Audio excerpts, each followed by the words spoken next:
Hey friend, today's video is all about how to secure more interviews and keep yourself from getting caught in the ATS, Applicant Tracking System, black hole.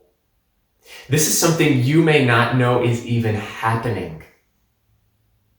Okay, so I'm going to go over 3 core things related to this specific topic, your resume, how to dial it in, and how to get past the applicant tracking systems.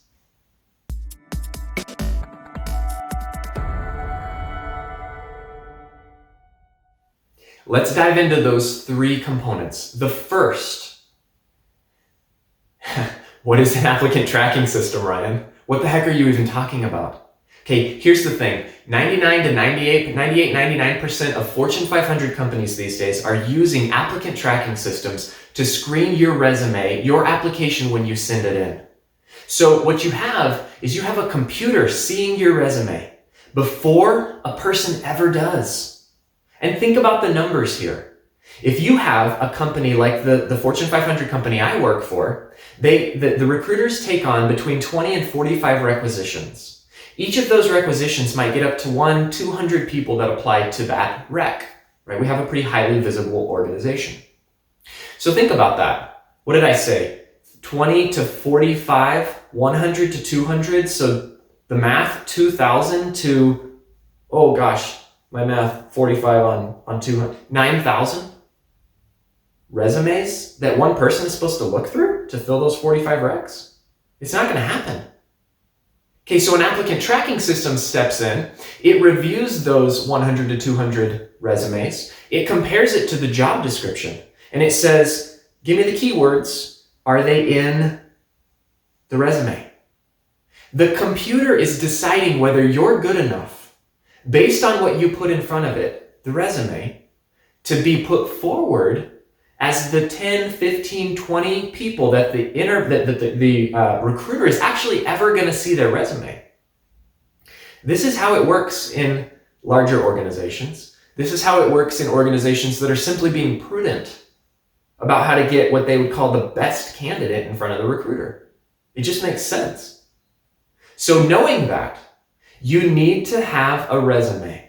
When you're submitting it on online systems, you need to have a resume that's optimized so that you can get past the computer to the person to even secure that interview in the first place.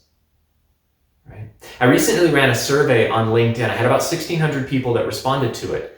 And 60% of those respondents were saying they're sending out more than 25 resumes or applications currently in their job search. And some came back and said, Ryan, I've sent more than 100. Okay, but are you getting the interviews? So the first step that they need to take, it's not just a volumes game. Okay, if we're going to play volume, let's optimize the resume first. So I'm adding in here as one of my freebie components to you, 6 optimized resumes ready to take on that ATS, that applicant tracking system, so that you can, boom, jump in there, put the right things on paper, be thinking about keywords, be thinking about what you're kind of up against, to even get a chance to storytell. Okay, now the second component for this video, I want to talk about a master resume. How do you create one resume that ultimately is going to be kind of like the Papa resume that you're going to pull all of your customized resumes from? Your master resume is one that is an umbrella. It has all of the roles that you've worked in the past. And it has all of the strong value bullets that you brought forward. And it probably is 5-6 pages long. But it is not the resume that you're going to submit when you're going after a specific job. You're going to go to that master resume and you're going to say, okay, do these skills apply to the job? And you might tweak some of the wording to match to the actual job posting. Do these bullets apply? Do these bullets make me look like an individual who's credible for the role, who's capable, who's delivered similar value to what this organization is looking for? You're going to tweak to be better matched to that role. But it's easier to take something away from a master resume than it is to add something to a blank piece of paper. So you sit down and you get all your best moments and you do that hard work in one go. And then you come back to that larger document, you whittle it down, and you submit the right resume for the role you're applying for. Okay, so that's the concept of a master resume. One resume that you whittle down to fit the specific role. The third component that I want to talk about in this video is how are you going to start storytelling? One of the keys to getting hired is consistency. That the individual who's reviewing your resume, the recruiter and the hiring manager, they start to get an impression of you from your resume. Who is this person? What value are they going to bring? Where are their strengths? What are they going to bring to the table? What are they going to look and feel like on the job? Well, when you step into any other part of the interview process, let's say it's the actual interview, what you're delivering to them needs to be in the same tone as your resume.